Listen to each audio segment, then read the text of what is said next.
biggest Disney flop of all. Weird. Let's have some Bible. You said you were bringing a modern edge to it on stage. What do you mean by that? You know, when it comes down to me doing these reviews, I still don't understand how they have not realized or understood to keep a microphone out of Rachel Zegler's fucking mouth. But since we're here to talk about Snow White. You know what? I'm not even calling her Snow White. I'm going to be calling her Lady Farquaad from now on. You sure about that? That's why? You sure about that? Lady Farquaad and the Seven Dwarves are actually in this movie. No, not the ones that weren't supposed to be in the movie. The bandits, remember?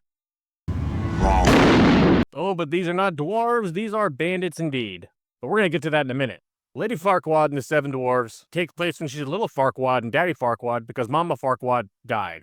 But then little Farquaad grows up into Lady Farquaad that you see before you and now finds herself in what's called the Uncanny Valley. No, not these interviews that Rachel Zegler keeps doing, even though her and Gal Gadot together are completely mishmashing right now because of all the political beliefs, even though it was seeing them having to be playing nice together at the Oscars. You want to talk about having a Lamborghini next to a Ford Escort? Here you go. You knew you were going to be in trouble from square one, right? As soon as this idiot decided to put Lady Farquaad's mouth on the microphone, the ratio was apoplectic. Never have I seen a ratio this severely bad before. Now, I'm not going to destroy Lady Farquaad so much at this point, but yes, the girl can sing. I'm not going to take that away from her. I can't fucking sing. And yes, she actually can. When the lines call for it, she does give out her good voices. Don't ever do that again. But when it comes down to it, yes, there are bandits in this movie, 7 ironically, and there's also 7 CGI monstrosities. And out of all of them, Dopey probably gets the biggest shine. But they are, in fact, in the movie, which makes me feel like this was 2 movies after Lady Farquaad opened her mouth. Yeah, they pretty much put 2 movies together. And I'm not going to shine away from the visual effects either. Yes, they do look very good. Mainly I'm talking about the animals here and the scenery in the Uncanny Valley. It looked good. I remember when people used to love Gal Gadot when she was Wonder Woman. Now everyone just pretty much hates her, but she was horribly miscast in this role.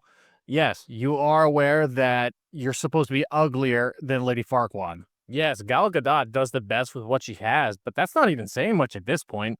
And let's face it, the ending is going to be not what a lot of people thought. But in this movie, yes, there is a poison apple. Yes, there is a romance, if you want to call it that. But they're not even going to reference this guy as the prince, oddly at all, because guess what? He's not a fucking prince. He's a bandit. Oh, come on! And that's one of the things that this movie struggles with, amongst all the others, dealing with the compromise of internal beauty over external beauty. That's why she does the whole mirror on the wall thing. But let's face it, yeah, we know what I would do. I love disappointing my grandmother. Here we go. Who is the fairest of them all? Seriously? Are we going through this fucking bullshit again? What, you're comparing yourself to the Lady Farquaad looking girl? Jesus fuck. Seriously, you need to get a fucking life. And a hobby. For 20 minutes yesterday, after we were watching Dr. Phil, you flicked your bean for an hour and a half. I almost had to call the paramedics. Jesus Christ. Alright, going back to bed. This is bullshit. And seriously, I'm tired of hearing you use your goddamn pocket rocket at 3 o'clock in the morning. Some people in this house try to fucking sleep. Jesus Christ, go put yourself on Tinder or something. But here we are, alas. If you've enjoyed this video, please feel free to like, share, and subscribe. Let me know in the comment section below, what did you think of Snow White? Oh, I'm sorry, Lady Farquaad. But back to the video. Yes, this is still going to be having a lot of controversies that we all knew was going to come with it. Rachel Zegler, even as Snow White, if she even could have kept her mouth shut and just not decided to piss off the entire fan base and her co-stars, I don't think we would have had this big of a problem. I don't think they've learned the fact that if you piss off your audience and your source material, people just aren't going to like it. This is just going to be a flop no matter how hard you look at it. But then again, I can't complain. The chat music that they have done because of Lady Farquaad is just beautiful. Mirror, mirror on the wall, Snow White and the 7 CGI abomination. This is ultimately going to lead us towards the end of the movie where Lady Farquaad decides to grow her Pericajones and take the diversity CGI dwarfs and go and fight the evil, nasty little queen.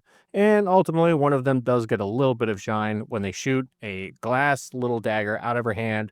She decides to look into the mirror and sees that no longer she is ugly and impure, and then decides to get sucked into the mirror after she essentially dies. Oh, God, what an absolute slogfest this movie was. And yes, I will tell you, there is a post-credit scene. And do you need to stay for it? No. Because after this schlop, there is absolutely zero chance, but let's face it, this is Disney we're talking about here, that is going to make a sequel to this movie. It is not going to happen. I do not encourage anyone to see this movie. A lot of people say that this is going to be for their children to see between the ages of 3 and 8. And honestly, if you value the lives of your parents, I hope I have no one that's between the ages of 3 and 8 that watches my channel. Your parents are going to be suckered into this. They are not even going to want to deal with this. Watch the classic, watch the originals. These are things that we have always seen since the beginning. Rachel Zegler, you fucked this movie into oblivion more times than Mia Khalifa and Riley Reid put together. Like this video, share this video. Thank you all for watching. And this movie is an absolute sin. And, as always, until we meet again. No!